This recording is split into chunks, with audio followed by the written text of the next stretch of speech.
Hey everybody, it's Charlie from Moto, and I have been curious about the BMW R RT model for quite some time. For those of you who don't know, this is BMW's more light on its feet touring motorcycle. Now, a number of years ago, Alyssa and I took the K1600 on a pretty substantial ride, and I had that bike for a while. And while I liked the inline six, other than that, I wasn't a huge fan of the bike. It was impressive, but it just didn't speak to me from a character standpoint. However, I have heard that this one is really the bike to get if you want to do touring on a BMW, but still have a little bit of that character and that soul. So this one is entirely new. We've got the 1300cc Boxer twin engine, giving us a whole lot of grunt, a whole lot of twist, and about $31,000 worth of performance, features, and comfort baked onto this cool blue motorcycle. It comes in 4 different colors. This one, probably the most striking of them all. This is also the bike that California Highway Patrol uses, as well as a number of other police municipalities. So I've always been curious, what is it like to ride one of these? And this will actually be my very first ride on this bike, other than up and down the street here once or twice when it got delivered. And this is our DM Commuter fuel economy and daily rider sort of test. So it's not our full review. Stay tuned if you want to see that after I've done a number of trips with this bike, after I've had it in a lot of different riding scenarios. But this one's going to be a little bit more raw and a little bit more as if you were to use the bike here in a real world sort of setting. So in order to test that out, we're going to head over to the fuel station here. We're going to top it off. I'm going to go out and do my 42-mile loop that consists of city riding, suburban riding, highway riding, coastal.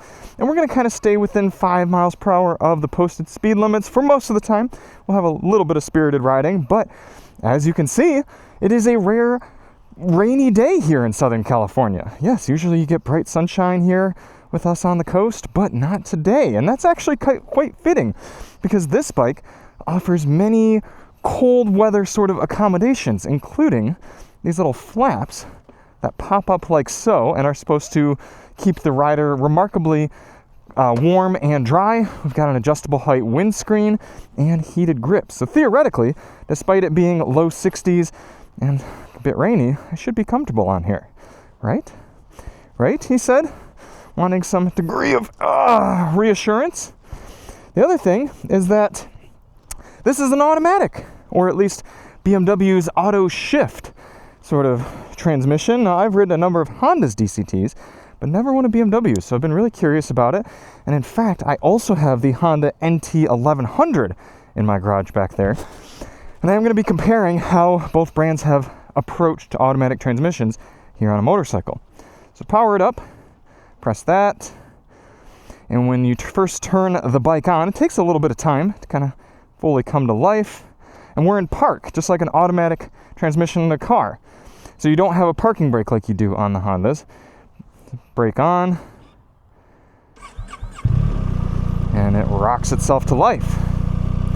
Let's get out of dynamic ride mode here. Oh, it's been a minute since I've been on a BMW. Dynamic Pro, rain, road. Let's start in rain, why not? It is rainy after all. And let's start in manual mode, which means you still shift the bike with your foot, which is kind of cool. So foot on the brake, down into first, I get 1M, brake hold on, and then it releases the clutch for me because there is no clutch lever. Ooh, yeah, that's comfortable. Okay. It's been a while since I've ridden in the rain. Like I said, it's not too necessary here in Southern California. But I do kind of like it. I've always sort of respected the challenge of riding in the rain. I'll have to be extra careful because these roads don't get cleaned off very regularly. I'm sure I'll get a lot of strange looks today. And you just shift. Okay. Wow. Very, very smooth action there, because it's just a lever. It's not actually doing any of the actual gear changing for me. And then shift right back down to second. Okay, quite cool. A little bit of a burble rev match there.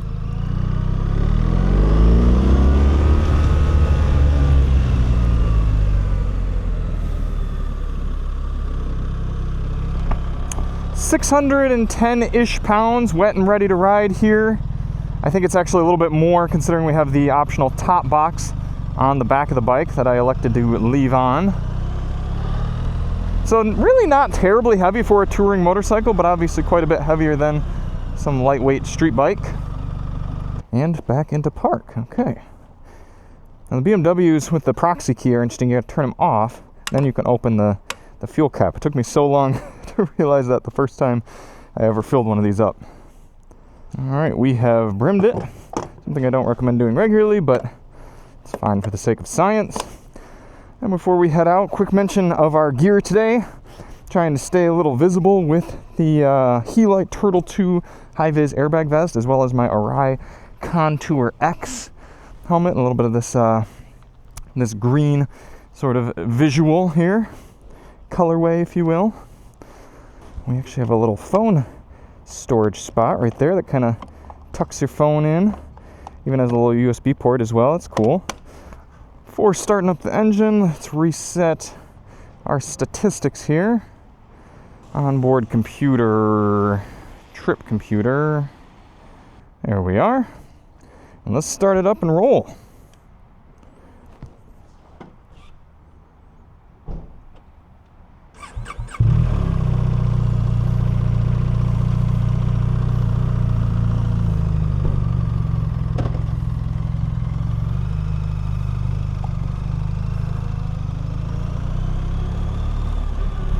I suppose I should be letting the bike do the shifting for me for the sake of fuel economy and ease, but I kind of want to experience it in manual mode first, and then I'll shift. I'll shift to let it shift. Obviously our lane filtering will be a little bit more inhibited today by the width of this motorcycle. I probably could make that, but just take it easy. And we got these side bags, which really aren't that much further out than the handlebars and the mirrors here, but this is something that makes you a little nervous. All right, so at this point I've got the windshield funneling rain directly at me because it's in its lowest setting. I think I might actually have to lift that up. Tons of torque from this big motor. It wants me to be in 6th gear. I'm actually going to go 5th up this hill and come back to 6th here in a moment. Woo-hoo. Right, man, it's like a magic carpet ride though. This has the advanced suspension, top level on here, and oh my gosh, is it comfortable. Also, you sit quite perched up on top of the R1300 RT, which I kind of like. There are some bikes, especially touring bikes, that you kind of sit down into. My V-Strom was more like that. This bike you still kind of sit up on top of and have a little bit more of a commanding presence. I think I'm going to appreciate that throughout my time with the bike. It's also worth noting that I'm technically wearing 2 Helite products today. I'm also wearing the Helite leather vest, which has an airbag in it in and of itself, so I could be only wearing that. I kind of wore that one for warmth, but then I wanted the Turtle 2 for the high vis, so technically double airbagged up, but only one of them's connected. All right, let's try automatic mode now. So just press the D/M. No, wait, there we go. Oh, it kind of takes a second. Ooh, okay, all right. Now we are in rain mode, so I assume it's going to be very aggressive with the upshifting, because it doesn't want to feed us a bunch of power and throttle response. And look at that, you can essentially just ride with one hand. It's quiet too, because it upshifts so quick. Let's try getting our air vents up here too. Oh, okay, I actually noticed that here at 45 miles per hour, so there's a lot less wind on me all of a sudden. That's kind of cool. All right, let's see about adjusting this windscreen on the fly. I think you just kind of grab it and pull it up. I have not done it yet. I don't think it's automatic. Let me see. Oh, windscreen. Actually, maybe it is. So then, oh my gosh, it's right there. Look at how easy that is. Oh, I guess I should have known, being a BMW. So this multi-function switch, you can use it to do traction control, hand heating, or maybe that's seat heating too, is it? And adaptive cruise control. Oh my gosh, we got seat heat. All right, I'm doing it. I'm doing it. 2, 1. Oh, that's gonna be so cool. It's not even that cold. It's 65 degrees. Not cold at all. But you know, it feels right to have the seat heater on.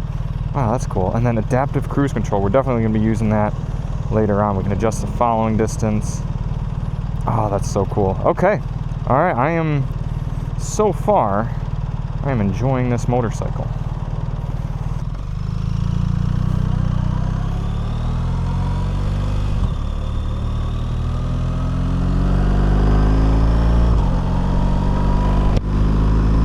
And we've got self-canceling turn signals, so while I took that moderate left-hander, it turned off the signal for me as I straightened out.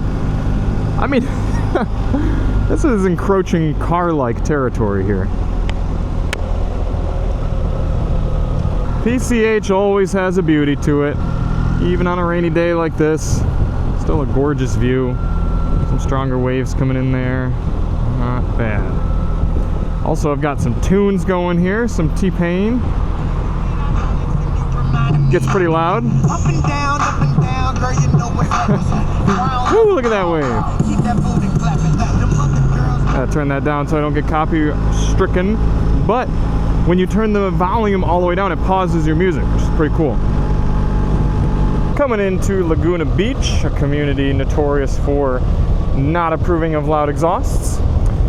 No worries on the R1300, nice and quiet. Just got that kind of characteristic boxer sound to it. And when you're riding around in automatic mode like this, keeps the revs nice and low. Don't have to worry about noise whatsoever. Now I have switched up into road ride mode. The shifting doesn't seem to be all that much more aggressive. Power delivery not too bad either. This bike obviously has a very high-tech traction control and stability control system, so in rain mode it's probably just monitoring that and would cut power more aggressively if it sensed any degree of slip. But pretty heavy bike, pretty good tires. I'm riding pretty responsibly, so not too surprised that we haven't needed intervention at this point. But gosh, is this thing comfortable. I mean, the seating position, the seat, the suspension, all of it just being wafted along. I like how they did the mirrors too, kind of down low, a good amount of visibility, and they've got blind spot monitoring on them. I'll have to mention that during the highway portion, but the little blind spot monitor comes up. It's so cool. So if you're an older gentleman, you're all geared up, or woman, older person, rider, you're all geared up, and it's a bit tough to turn your neck all the way around and check for traffic when you're merging, can do it for you. Oh wow, somebody's still got their McLaren out on the rainy day. Good for them. It'll be interesting to see how the automatic transmission navigates this tighter city area, because I'm not going to want it upshifting into second or third if I know that I'm only going to be getting up to about 10-15 miles per hour and then negotiating kind of tighter turns or anything. So we'll see how it does. So right now, oh, okay, just went into second, about 20 miles per hour. Doesn't really go back into first until you come to a total stop. But the Boxer Twin definitely helps with low speed stability, keeping that center of gravity low. It's still a heavy bike though.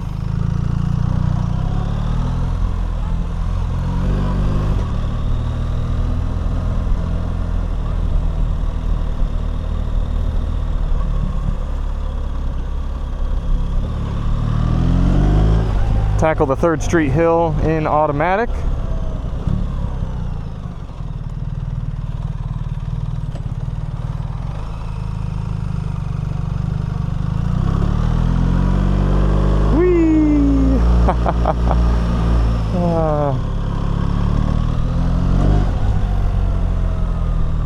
The shifting algorithm seems to really respond well to throttle input. If I've just got very calm, progressive throttle input, it starts shifting pretty quickly. But if I've got a little bit more aggressive turn, then it seems to hold gear better. Definitely feels like it was tuned by riders. We're coming up to our more spirited riding section.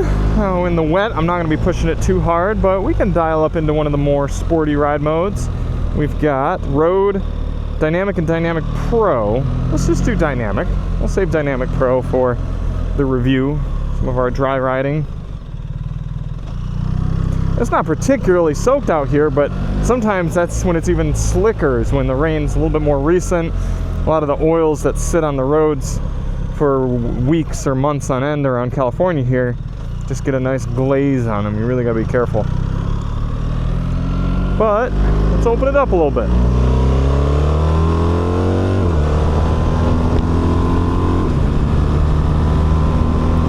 Man. Barely any throttle, and it just... Alright, that was full throttle there, but obviously at a pretty low rev. Man, it's just healthy powertrain. Let's switch to manual mode.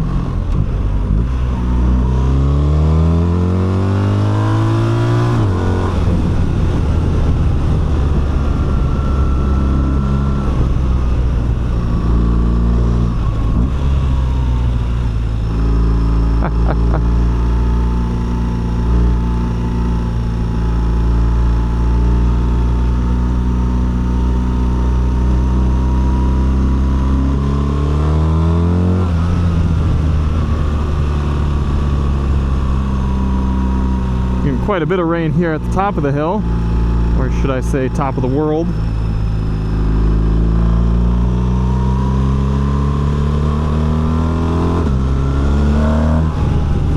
Ah, cool. Let's switch back to, we'll go to rain ride mode again. You still get full throttle, or I mean full power when you give it full throttle in rain mode. I like that. I like that it doesn't seem to have nerfed the max power right there. Can we fit? I mean, we probably can. Oh, this Tesla's gonna make our life easier. Cool.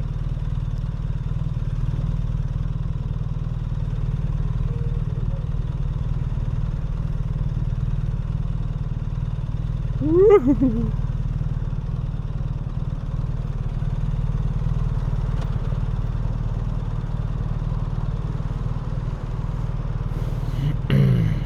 We do have a hill hold feature, so you see I've got nothing on the brakes. The bike is holding itself, and then as soon as you apply some accelerator, it'll release the brake for you. And as long as you're not getting on it hard, it's quite natural. A little bit of roll on, and between the clutch engagement and the parking brake release, takes off nicely. Getting up to the highway here, part I'm looking forward to for a number of reasons. First off, you all should be able to hear me just fine with this very large windshield. It's amazing how much quieter it gets. I'll show you when we're riding how much louder it is with the windshield down. But we're gonna hop on the highway in automatic mode. Road ride mode. Road ride?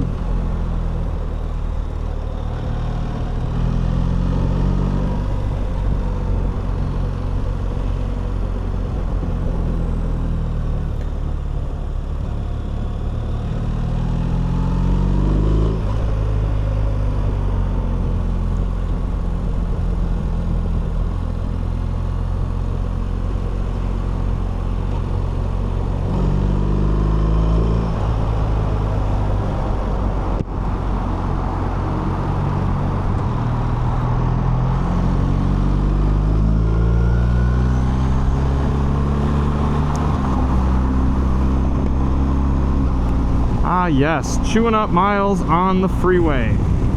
Something the R1300 RT is absolutely made to do, as evidenced by the fact that we have adaptive cruise control on here. Now, some of you I'm sure have heard of cruise control on motorcycles, but what about adaptive cruise control? Now, I've never used it.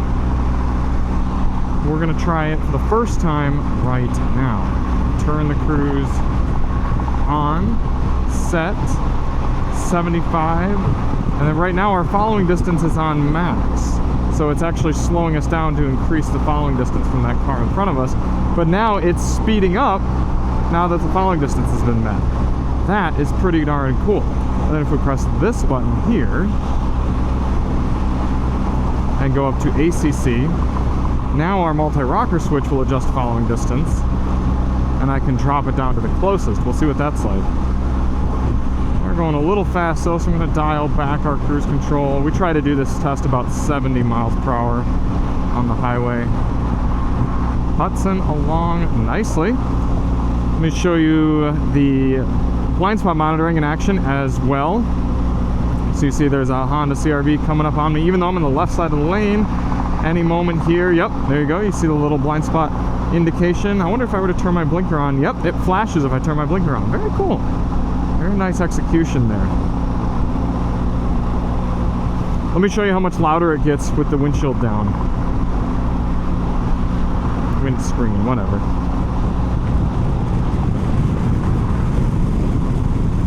A lot of wind, and then virtually no wind. I wonder if I can raise up these wind blockers on my legs while we're riding. Oh, I can. Okay, even at 70 miles per hour. Very cool. Man, this bike, it's like they really thought of everything on this motorcycle. I'm really impressed.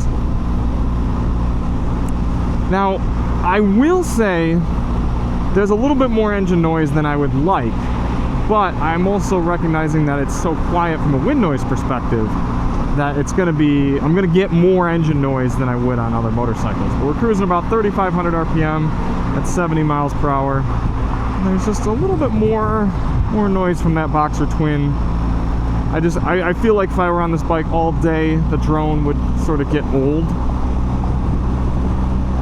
We really got the rain coming down now. It'll be cool to see how dry I am by the end of the test, because it's raining pretty good.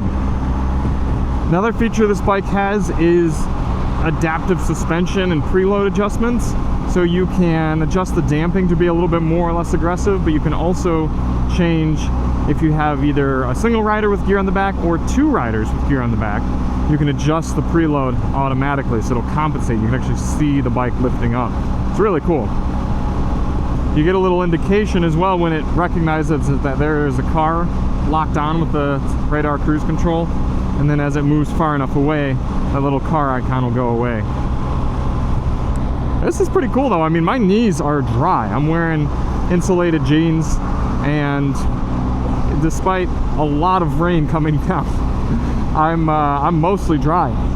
That's pretty darn cool. In fact, I am getting rain on my helmet, but it's a lot less than if I stick my head out there. And our fuel economy has been going up according to the trip computer. We're at 46 miles per gallon, which seems quite good for this type of bike. We'll switch back to rain mode with all the rain. Seems appropriate, right?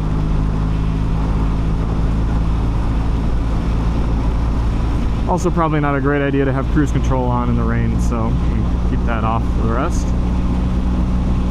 I mean, this is awesome. They've actually engineered between the windscreen and I think the mirror placement as well. My hands aren't even really getting any air on them, which means a lot of the rain is getting deflected as well. So it doesn't feel like my fingers are getting that wet, despite these just being very normal riding gloves. I mean, I don't want to get off the bike. I'm coming up near the end of our test here. I got to get off the highway here soon. I really don't want to be done. The only part that's getting wet that I can tell is my feet. Nothing really to block the rain down there. But a good pair of boots would be just fine. I'm just kind of wearing more of my casual riding shoes. How cool. Well, we have reached absolute downpour status. I guess I kind of asked for that at the beginning of the video by saying I like riding in the rain, didn't I? But I mean, I still have a lot of time left with the R1300 RT here. About a month at least. I'm going to take it on a number of trips. I'm going to throw Alyssa on the back. We're going to have a good time. But at this point, I have nothing but good things to say about the bike. I really am impressed. Just over an hour in the saddle. Even if you had more of an extended commute, this would be about the extent of it. And I'm still so comfortable. I mean, the ergos are good. The seat's good. Yeah, no problemo.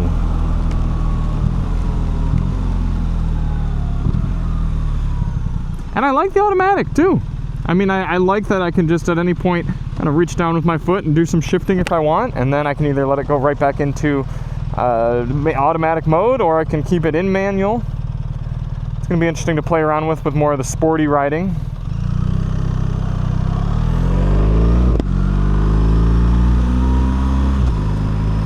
But we need to see if this 46 MPG figure is to be believed, because that's a pretty good figure for a rainy day and riding like this. So let's get it filled up. Knees barely wet from all that rain. Gloves just slightly wet. Very cool. And typically we take the bike over into the other side of the parking lot and break down the numbers, but given the rain, we're going to do it right here at the pump. And we put in 0.9 gallons and traveled 42.9 miles. So 42.9 divided by 0.9 is giving us even a little bit better than the vehicle readout. So we're going to actually give just a slight round down because it's not a perfectly accurate fill, kind of trying to get it right up to the tippy top there.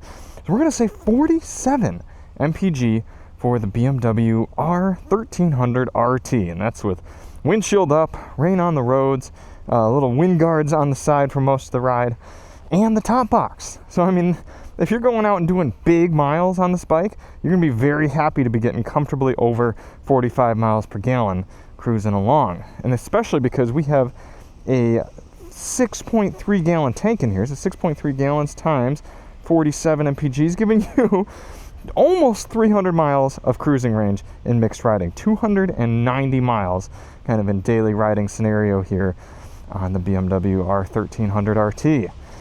Hey, to me, that's a win. And with everything this bike can do, I would happily ride it day to day. And yes, it is heavy, so you do have to be okay with that. I wouldn't want it necessarily for just putzing around super tight city scenarios regularly, or moving in and out of my garage a lot, or tight parking spots. But for more open road, longer distance riding, this thing is awesome.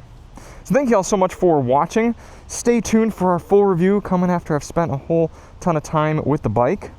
We also have a few other sport tour type touring motorcycles right now. We've got the Kawasaki Versys 1100 and the Honda NT 1100. I'll be doing this same test with those as well. So make sure you subscribe if you want to see them, and we'll catch you on the next one. I'm Charlie from DM Moto, and as always, ride on.